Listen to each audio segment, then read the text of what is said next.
Assalamualaikum warahmatullahi wabarakatuh. Pertama-tama yang terhormat, Prof. Puji selaku dosen pengampu mata kuliah teori akuntansi, pada video kali ini kami dari kelompok 4 akan menyampaikan presentasi terkait materi perumusan teori akuntansi dengan pendekatan tradisional. Sebelum memulai presentasi, izinkan kami memperkenalkan anggota kelompok kami terlebih dahulu, yaitu yang pertama ada Nur Masyata dengan 3 NIM akhir 104, kemudian ada Isnaini Putri Herviana dengan 3 NIM akhir 115, kemudian ada saya sendiri yaitu Sarah Syalsa Aziza dengan 3 NIM akhir 135, kemudian ada Krisna Adi Wicaksono dengan 3 NIM akhir 141, kemudian ada Ahmad Asyari dengan 3 NIM akhir 174, kemudian ada Rizal Putro Satrio dengan 3 NIM akhir 243. Selanjutnya kita akan membahas terkait pengertian dari akuntansi. Nah, kita kan teman-teman berpikir bahwa kita sangat terlambat mempelajari terkait pengertian akuntansi di semester 4 ini. Jawabannya sebenarnya tidak, karena sebagaimana telah kita pelajari beberapa pekan yang lalu bahwa di dunia akuntansi ini kita selalu mempraktikkan apa yang kita lakukan terlebih dahulu, kemudian dari praktik tersebut kita rumuskan suatu teori. Nah, seperti itu. Maka setelah kita mempelajari banyaknya praktik-praktik dari akuntansi pengantar hingga akuntansi lanjutan, maka saatnya kita akan mendalami sebenarnya apa itu akuntansi.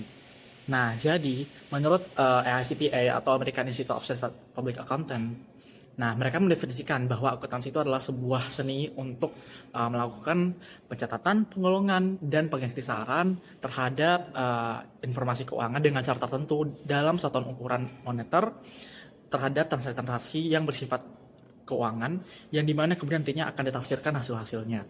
Nah, kemudian berdasarkan Hans Kartika Hadi dan kawan-kawan pada tahun 2016, mereka mendefinisikan bahwa akuntansi itu adalah suatu sistem informasi akuntansi yang dimana mereka itu menghasilkan laporan yang kemudian nantinya akan dilaporkan kepada pihak-pihak yang berkepentingan. Nah, apa yang dilaporkan? Yang dilaporkan tentunya adalah informasi keuangan yang relevan bagi mereka. Nah, sehingga dapat disimpulkan dari pengertian tersebut bahwa pada dasarnya akuntansi merupakan suatu sistem informasi yang dimana ada beberapa tahapannya, yang dimulai dari pengidentifikasian, kemudian dilakukan pencatatan, kemudian dilakukan penggolongan, kemudian diikhtisarkan, dan atas informasi tersebut kita laporkan dalam bentuk laporan keuangan yang bersifat relevan terhadap apa yang dilakukan perusahaan, aktual terhadap aktivitas perusahaan, yang kemudian dilaporkan kepada pihak-pihak yang membutuhkannya. Oke, selanjutnya kita mengetahui bahwa akuntansi itu dipandang dari berbagai sudut pandang. Nah, di sini yang pertama-tama kita akan membahas terkait akuntansi sebagai seni. Nah, jadi akuntansi sebagai seni itu dianggap sebagai bidang pengetahuan, keterampilan, keahlian, dan kerajinan yang menuntut praktiknya untuk menguasainya. Yang dimana di sini diperlukan adanya pertimbangan atau judgement dalam penerapannya. Nah, kemudian judgement ini perlu juga didasarkan oleh kompetensi dan judgement yang bersifat profesional, berdasarkan pengalaman dan pengetahuan. Kemudian selanjutnya kita akan membahas akuntansi dari sudut pandang sains. Nah, jadi sebagai sains, akuntansi dianggap sebagai bidang pengetahuan yang menjelaskan fenomena akuntansi secara objektif, apa adanya, dan bebas nilai. Kemudian penjelasannya dinyatakan dalam bentuk aksioma, proporsi, prinsip umum, atau hipotesis yang tidak langsung berkaitan dengan kebijakan. Nah, pertimbangan dan penyimpulan dituntun oleh kaidah ilmiah atau rules of science. Dan terakhir kita akan membahas akuntansi sebagai teknologi. Nah, di sini akuntansi itu dianggap sebagai penggunaannya itu berdasarkan pengetahuan ilmiah, nah dalam suatu wilayah negara untuk menyediakan informasi keuangan dalam rangka mencapai tujuan sosial dan ekonomi. Nah, dan perekasan pelaporan keuangan itu di dalam suatu masyarakat atau negara dilakukan dalam rangka melakukan pencapaian ataupun untuk mewujudkan tujuan negara. Nah, selanjutnya kita akan membandingkan akuntansi dan teori akuntansi itu antara sains dan teknologi. Nah, pertama kita membahas taksonominya. Nah, taksonomi tadi antara sains dan teknologi. Kemudian kita bahas pengertian akuntansinya. Kalau berdasarkan sains, maka akuntansi ini dianggap sebagai ilmu sosial yang mempelajari gejala sosial ataupun manusia. Sedangkan berdasarkan teknologi, maka akuntansi ini dianggap sebagai perekayasaan suatu sistem pelaporan. Nah, selanjutnya berdasarkan teori akuntansi, maka jika didasarkan pada sains, maka pengertian teori akuntansi adalah suatu penjelasan ilmiah dengan metode ilmiah, induktif atau empiris. Sementara jika teori akuntansi ini didasarkan pada teknologi, maka dia dianggap sebagai penalaran logis dengan pertimbangan nilai atau lingkungan. Nah, kemudian apa yang dihasilkan? Jika akuntansi ini didasarkan pada sains, maka yang dihasilkan adalah teori atau penjelasan ilmiah sebagai generalisasi. Sementara kalau jika akuntansi didasarkan pada teknologi, maka yang dihasilkan adalah kerangka konsep sebagai justifikasi dalam membuat suatu kebijakan. Nah, selanjutnya terdapat beberapa peran utama akuntansi dalam pengambilan keputusan perusahaan. Yang pertama adalah sebagai penyedia informasi keuangan. Nah, akuntansi menghasilkan laporan keuangan seperti laporan laba rugi, laporan arus kas, laporan posisi keuangan, catatan laporan keuangan, laporan perubahan ekuitas yang dimana dapat membantu manajemen untuk mengetahui irisan kinerja dalam perusahaan. termasuk pendapatan, pengeluaran aset, kewajiban, dan kas. Nah, informasi ini penting bagi manajemen dalam mengidentifikasi tren keuangan, mengukur kinerja, dan memprediksi arah masa depan perusahaan. Kemudian yang selanjutnya adalah sebagai evaluasi kinerja. Nah, akuntansi membantu dalam mengevaluasi kinerja perusahaan dengan membandingkan hasil aktual dengan target atau standar yang ditetapkan. Nah, melalui analisis laporan keuangan, perusahaan, eh, manajemen khususnya, dapat mengidentifikasi bidang-bidang mana yang berhasil atau tidak. Nah, informasi ini dapat membantu manajemen dalam mengambil keputusan yang tepat untuk meningkatkan kinerja perusahaan dan mencapai tujuan yang telah ditetapkan oleh perusahaan. Nah, selanjutnya, sebagai pengukuran efisiensi dan efektivitas. Nah, dalam akuntansi dapat menjadi sebagai alat ukur untuk mengukur efisiensi dan efektivitas operasional suatu perusahaan. Misalnya dengan menggunakan rasio keuangan seperti rasio solvabilitas, likuiditas, profitabilitas, dan lain sebagainya. Nah, dengan ini manajemen dapat mengevaluasi sejauh mana perusahaan menggunakan sumber daya mereka secara efisien, mengelola likuiditas dengan baik, dan mengendalikan risiko keuangan yang mereka miliki. Nah, selanjutnya sebagai perencanaan dan penganggaran. Akuntansi membantu dalam proses perencanaan dan penganggaran perusahaan. Melalui analisis historis dan proyeksi keuangan, manajemen dapat mengidentifikasi sumber daya yang dibutuhkan, menetapkan tujuan keuangan, dan mengalokasikan anggaran dengan baik. Nah, informasi akuntansi juga membantu mengidentifikasi kesenjangan antara kinerja aktual dan target, sehingga manajemen dapat mengambil keputusan untuk melakukan tindakan korektif yang diperlukan. Nah, kemudian yang terakhir adalah untuk membuat keputusan investasi. Nah, akuntansi memberikan informasi yang relevan bagi manajemen dalam membuat keputusan investasi melalui analisis laporan keuangan. Nah, dengan ini manajemen dapat mengevaluasi nih proyek investasi potensial dan memperkirakan pengembalian yang diharapkan dan risiko apa saja yang dapat ditanggung. Informasi ini membantu manajemen dalam menentukan proyek masa depan yang layak dikejar dan memilih alternatif investasi yang paling menguntungkan bagi perusahaan. Baik, selanjutnya saya akan menjelaskan mengenai teori dalam akuntansi. Jadi, teori merupakan susunan konsep dan proposisi yang dibangun secara sistematis untuk menjelaskan dan memprediksi suatu fenomena. Nah, dalam akuntansi, teori berfungsi sebagai dasar konseptual dan penyusunan standar, sekaligus sebagai alat untuk mengevaluasi praktik yang berkembang. Nah, penyusunan teori itu dimulai dari identifikasi masalah, perumusan asumsi, dan konsep hingga penyusunan hipotesis yang kemudian diverifikasi melalui pengujian yang logis sehingga menghasilkan bukti yang empiris. Nah, secara umum teori itu dapat dibentuk melalui pendekatan normatif yang menekankan bagaimana praktik seharusnya dilakukan. Nah, serta pendekatan deskriptif atau positif yang berfokus pada penjelasan praktik yang nyata terjadi. Nah, dengan kondisi atau teori akuntansi ini bisa menjadi fondasi ilmiah yang menjaga agar praktik akuntansi itu tetap rasional, sistematis, dan dapat dipertanggungjawabkan secara akademis. Baik, yang pertama saya akan menjelaskan terkait pendekatan teori akuntansi. Pendekatan teori akuntansi ini ada 4, yaitu yang pertama pendekatan deduktif, yang kedua pendekatan induktif, yang ketiga pendekatan normatif, dan yang keempat pendekatan deskriptif. Pendekatan deduktif yaitu metode penyusunan teori yang dimulai dari prinsip dan asumsi umum, kemudian diturunkan menjadi aturan atau prosedur yang lebih spesifik. Dalam akuntansi, pendekatan ini berangkat dari tujuan dan konsep dasar. Kemudian terdapat pendekatan induktif, yaitu metode yang membangun teori berdasarkan pengamatan terhadap praktik akuntansi di lapangan, lalu disimpulkan menjadi prinsip umum. Pendekatan ini lebih menekankan kepada realitas praktik yang terjadi pada akuntansi. Yang ketiga yaitu pendekatan normatif, pendekatan yang menjelaskan bagaimana akuntansi seharusnya dilakukan dengan memberikan rekomendasi metode yang dianggap paling tepat. Pendekatan ini banyak dipengaruhi oleh pemikiran tokoh-tokoh akuntansi. Dan yang keempat, pendekatan deskriptif. Pendekatan yang menggambarkan praktik akuntansi sebagaimana adanya tanpa memberikan penilaian dengan tujuan menjelaskan fenomena yang terjadi dalam praktik akuntansi. Selanjutnya yaitu kelebihan dan kekurangan masing-masing pendekatan. Yang pertama, pendekatan deduktif. Untuk kelebihannya, sistematis dan logis. Yang kedua, membantu membangun kerangka konseptual yang terstruktur.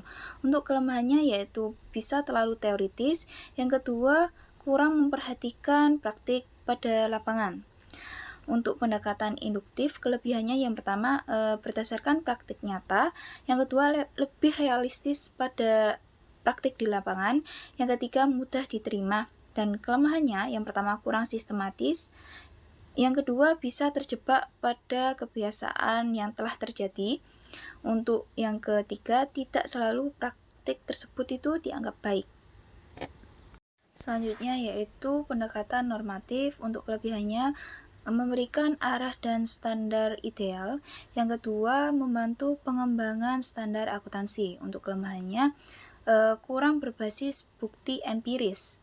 Dan yang kedua, bisa bersifat subjektif, tidak bersifat objektif. Kemudian pendekatan deskriptif. Kelebihannya yang pertama objektif dan berdasarkan fakta di lapangan. Yang kedua, membantu memahami perilaku perusahaan. Untuk kelemahannya, yang pertama, tidak memberikan solusi pada masalah di lapangan. Yang kedua, hanya menjelaskan, bukan memperbaiki masalah. Dan yang ketiga, bisa terlalu netral. Baik, yang selanjutnya kita akan membahas tentang metodologi. Nah, metodologi ini adalah cara atau pendekatan sistematis yang digunakan dalam menyusun, mengembangkan, dan menguji suatu teori. Dalam konteks akuntansi, metodologi di sini berfungsi sebagai landasan berpikir ilmiah yang menentukan bagaimana konsep, prinsip, dan standar akuntansi itu dirumuskan. Nah, metodologi ini tidak hanya membahas tentang teknik pengumpulan data, tetapi juga mencakup pola penalaran, asumsi dasar, serta pendekatan filosofis yang digunakan dalam membangun teori. Dengan metodologi yang jelas, teori akuntansi dapat disusun secara logis, konsisten, dan dapat dipertanggungjawabkan secara ilmiah. Baik, yang selanjutnya kita akan membahas tentang dua metode yang biasanya digunakan dalam penalaran pada teori akuntansi. Yang pertama ada metode deduktif, yang merupakan cara penalaran yang dimulai dari pernyataan umum atau asumsi dasar atau postulat yang kemudian diturunkan menjadi konsep, prinsip, hingga praktik yang lebih spesifik. Nah, dalam pendekatan tradisional akuntansi, metode ini tuh banyak digunakan untuk merumuskan prinsip-prinsip akuntansi yang berdasarkan asumsi tertentu tentang entitas bisnis dan tujuan pelaporan keuangan. Nah, pendekatan ini tuh bersifat logis dan sistematis, tetapi sering dikritik karena kurang dalam mempertimbangkan kondisi empiris pada lapangan. Yang kedua ada metode induktif. Metode induktif ini merupakan penalaran yang dimulai dari pengamatan atau praktik nyata, kemudian disusun menjadi generalisasi atau teori yang bersifat umum. Nah, dalam akuntansi metode ini itu dilakukan dengan mengamati praktik pencatatan dan pelaporan yang berkembang di dunia nyata, lalu merumuskan menjadi prinsip atau standar. Nah, pendekatan itu lebih bersifat empiris karena didasarkan pada fakta dan kebiasaan yang terjadi pada praktik. Nah, baik, yang selanjutnya kita akan membahas tentang pendekatan normatif pada teori akuntansi klasik. Nah, pendekatan normatif ini tuh berfokus pada bagaimana akuntansi itu seharusnya dilakukan dan bukan hanya menggambarkan praktik yang ada. Nah, dalam teori akuntansi klasik, pendekatan ini itu bertujuan dalam menetapkan aturan dan prinsip ideal yang dianggap paling tepat untuk mencapai tujuan pelaporan keuangan, seperti penyajian informasi yang relevan dan andal. Nah, teori normatif ini itu menetapkan standar atau prinsip yang dianggap paling tepat berdasarkan pertimbangan logis, tujuan pelaporan keuangan, dan kepentingan pemakai laporan. Nah, oleh karena itu, teori normatif ini tuh sering menghasilkan rekomendasi kebijakan atau standar akuntansi. Yang terakhir kita akan membahas tentang metodologi tradisional. Nah, metodologi tradisional dalam akuntansi itu merupakan pendekatan awal dalam pengembangan teori yang berfokus pada penalaran logis dan pemikiran rasional dibandingkan pengujian empiris. Nah, pendekatan ini itu berkembang sebelum maraknya penelitian berbasis data, sehingga metodologi tradisional itu cenderung bersifat normatif karena bertujuan untuk merumuskan bagaimana akuntansi itu seharusnya dijalankan. Nah, ciri utama pada metodologi tradisional dalam akuntansi itu yaitu yang pertama ada bertumpu pada penalaran logis, lalu yang kedua ada menggunakan pendekatan deduktif, lalu yang ketiga ada menggunakan pendekatan normatif, dan yang terakhir ada relatif kurang untuk mengandalkan pengujian empiris. Baik, pada slide pertama ini saya akan menjelaskan mengenai pendekatan tradisional dalam teori akuntansi. Jadi menurut Belkawi dalam buku Accounting Theory, pendekatan tradisional merupakan pendekatan awal dalam pengembangan teori akuntansi yang bersifat normatif dan deduktif. Artinya, pendekatan ini lebih menekankan pada bagaimana akuntansi seharusnya dilakukan, bukan berdasarkan penelitian empiris, tetapi berdasarkan penalaran logis. Pendekatan ini muncul ketika praktik akuntansi belum dimiliki standar formal seperti sekarang. Setiap perusahaan menggunakan metode yang berbeda-beda sehingga laporan keuangan sulit dibandingkan. Jadi selain itu, perkembangan industri pada awal abad ke-20 menuntut sistem pencatatan yang lebih sistematis dan dapat dipercaya. Oleh karena itu, para akademisi dan praktisi memulai untuk merumuskan prinsip-prinsip dasar akuntansi. Jadi dapat dikatakan bahwa pendekatan tradisional lahir karena kebutuhan pedoman umum dalam praktik akuntansi. Baik, pada slide kedua ini saya akan menjelaskan tujuan utama penetapan standar akuntansi. Jadi tujuan pertama yaitu melindungi investor. Jadi standar ini memastikan bahwa informasi yang disajikan dalam laporan keuangan tidak menyesatkan dan dapat dipercaya. Tujuan kedua adalah mengurangi asimetri informasi. Dengan aturan yang sama untuk semua perusahaan, informasi menjadi lebih relevan, andal, dan dapat diperbandingkan. Tujuan ketiga yaitu meningkatkan efisiensi pasar modal. Jika informasi tersedia secara transparan dan konsisten, investor dapat membuat keputusan ekonomi secara rasional. Hal ini membantu harga saham mencerminkan kondisi perusahaan yang sebenarnya. Tujuan keempat yaitu menjaga stabilitas ekonomi dan kepercayaan publik. Kita bisa belajar dari kasus-kasus manipulasi laporan keuangan seperti Enron yang menunjukkan bahwa kekurangannya pengawasan dapat mengguncang sistem ekonomi.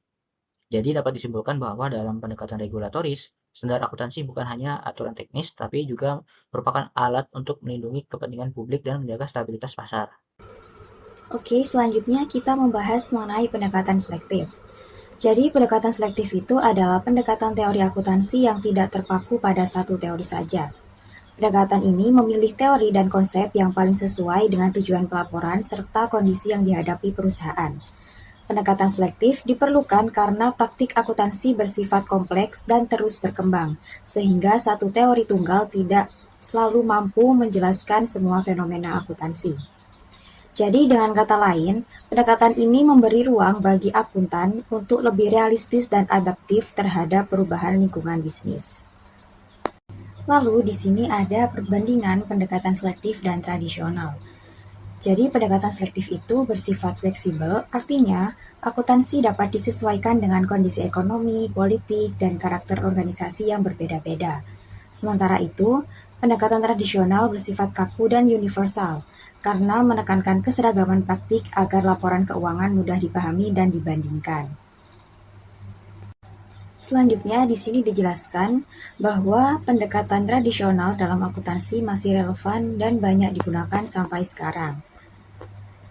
Pendekatan tradisional ini masih relevan karena membantu menjaga konsistensi dan keterbandingan laporan keuangan.